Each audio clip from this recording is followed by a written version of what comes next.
Soon the world will be turning back to Africa as Africa continues to develop in terms of technology and ideas. As you can see, this young African man is actually reinventing old cars, turning back the carburetor and all of that into something new. Well, it's a beautiful thing that we should start encouraging and supporting the development of Africans' innovative ideas. And hopefully some days we all can actually develop alongside with the world and even be greater. This is a beautiful thing. This African genius is secretly turning old cars into new modern vehicles. That's what our Votarant ECU does to the old engine. So yes, you have 60s, 50s, 70s, 80s, 90s engines that now can perform like a modern engine.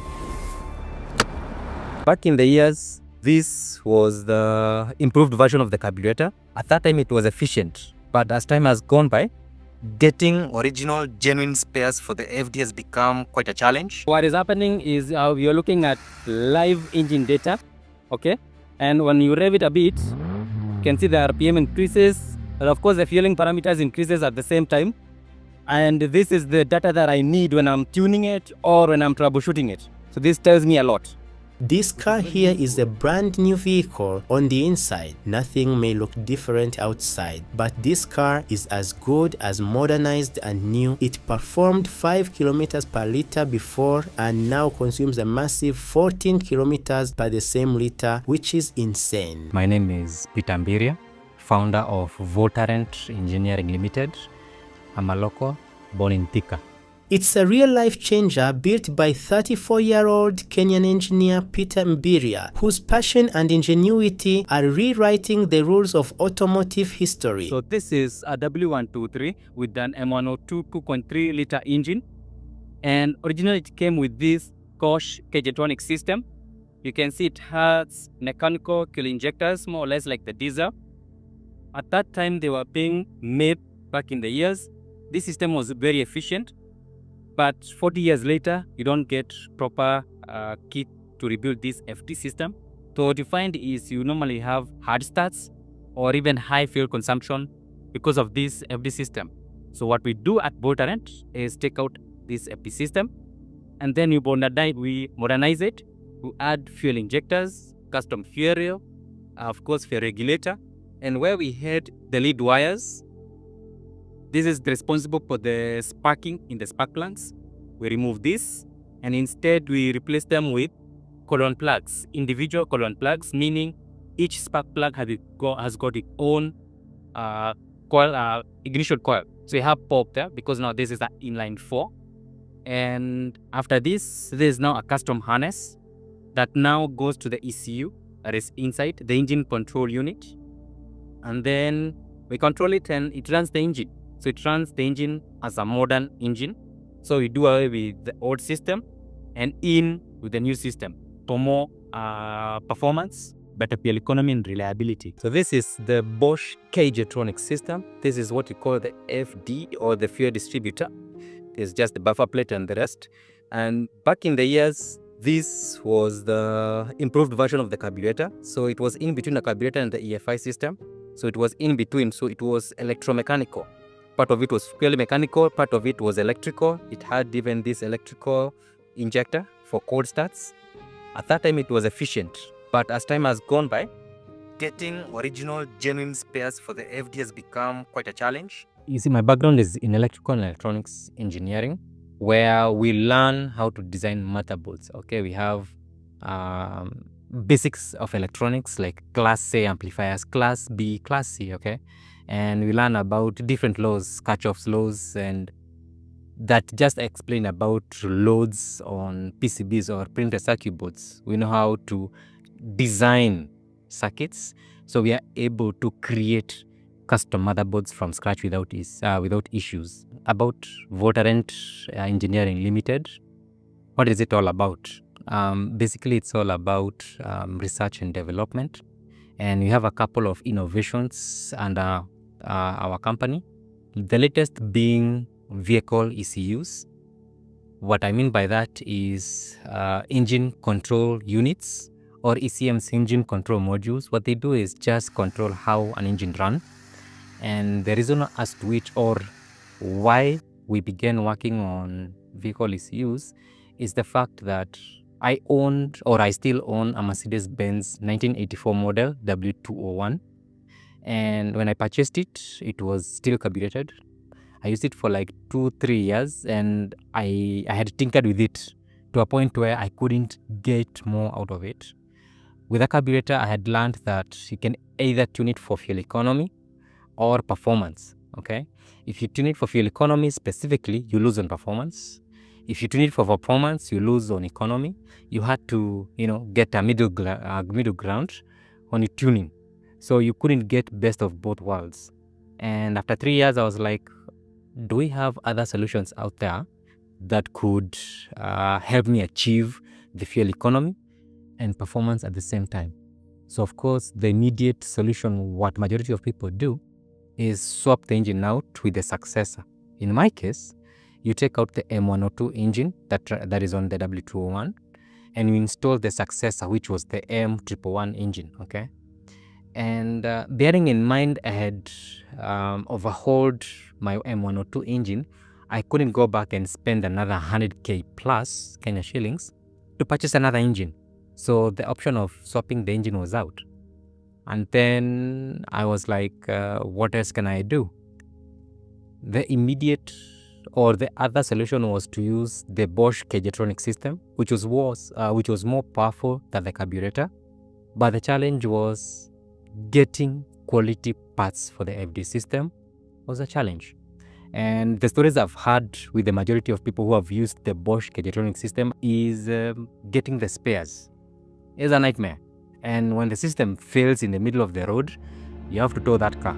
So now what I'm doing at the moment is reading all the sensory data, okay? Because for the EFI system, it needs a couple of inputs. For instance, there's the temperature sensor, there's the camshaft position sensor, we have the map sensor behind there, and then we have the throttle position sensor, okay? Long before he became renowned for transforming old vehicles, he spent countless hours driven by a simple idea: no engine is too old to be reborn. So what makes the Voltarent ECU different is the fact that it's designed from scratch with a focus on running the old engines. It doesn't mean it won't run a modern engine. No, but the main focus is to be minimalistic, okay? It doesn't need many of the sensors to make the engine run. It just needs very few but key sensors. For instance, engine temperature, the manifold absolute pressure, camshaft position, okay? Specifically camshaft, and throttle position. That's it. Of course, I have not mentioned oxygen sensors, I have not mentioned NOx sensors, I have not mentioned crankshaft sensors, I have not mentioned like even oil pressure, fuel pressure. There are so many sensors, okay? In our case, we just reduce the number of sensors to bare minimum, enough to make the engine run reliably, okay? I'm here on my laptop because I just need to extract the data, engine run data on the laptop. So I turn it on, the ECU is ready to start the engine. So I go back inside and crank it, like so.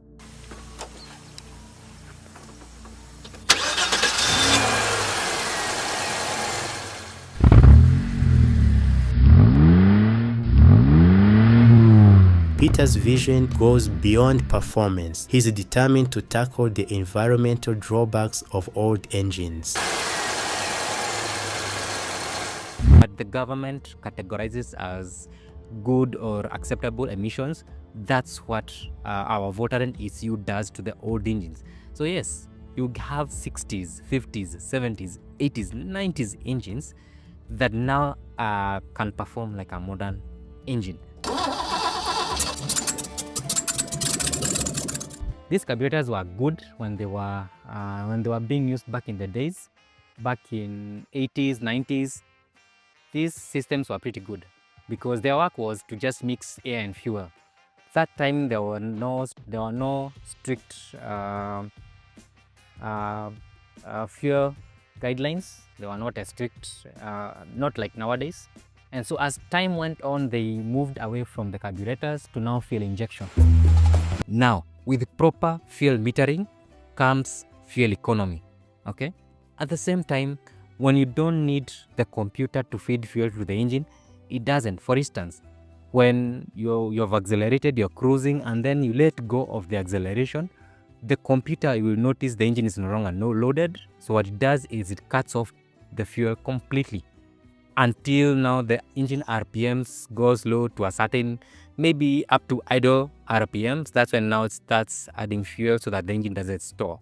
Okay. So there are so many occasions where the computer will shut off the fuel so that now you try to get better fuel economy without affecting the performance. So the performance comes out where fuel is delivered at the right time and it gets the right ignition at the right time. Now you can produce more power. The main features that the Voltaren ECU introduces to the old engines is the fact that now the owner will get to define how they want their engine to run through the drive modes. So stock, it comes with 4 drive modes. It has the Eco Plus, that is the least, it's the leanest, okay, and it's best for cruising. Then you have economy. Economy is the most balanced, okay, so it gives you better fuel economy, at the same time gives you a feel of performance, because even on a fuel economy, you can easily hit 140 or 150 kph, okay. Then you have comfort. Comfort is slightly more powerful than fuel economy, meaning it gives you that oomph during acceleration. And it doesn't mean now that it's comfort, it will consume a lot more. No. Just slightly more. Just a bit, okay? Also depends on your driving style. And then the last one, we have Sport. And Sport squeezes everything out of that engine, okay? If the engine at any one time could produce 200 brake horsepower, it will try to produce that 200 horsepower at any one time, okay? Even if the manufacturer specified that this engine is 120, the computer can squeeze easily 160, 180 out of it because of the precise fuel metering and ignition. The computer is able to meter fuel precisely, the amount of fuel the engine needs at any one time, okay? And it calculates the amount of fuel the engine needs for every cylinder, okay? At the same time, it calculates the ignition angle for every cylinder.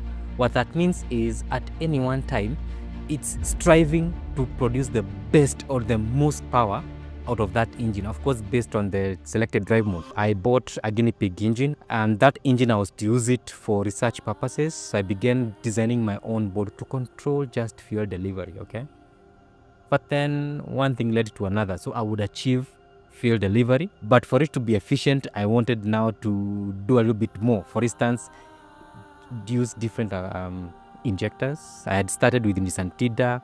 I went and tried to using Toyota, and then I settled on Mercedes-Benz injectors. I was just doing research. That's all about research, okay? Trying out different things until you get the one that works. And then I got to the point where now I am required to control ignition, okay? Because with fuel delivery alone, you still don't have full control of the engine. So I wanted to control the ignition. So I began researching on which is the best ignition coil to use, what are the characteristics of the ignition coil, like deeper details like dwell times and voltage and all those things I had to learn and design my ECU accordingly, because now I settled on Denso column plugs. So what inspired me is the fact that I had that problem personally, okay? I've had the carburetor, and I've tweaked the carburetor to a point where I knew I could no longer add value to it. So that really gave me that morale to develop my own solution, my own problem. Well, until other customers came and be like, yeah, we have the same problem, can you sort us out? But what motivated me was my own problem, the problem that I had and wanted to solve. See an old car cruising down the road. Remember the man behind the magic. And my YouTube channel is Peter Mbiria, or you can search Voltarent. Voltarent meaning voltage and current combined. Voltarent Engineering Limited.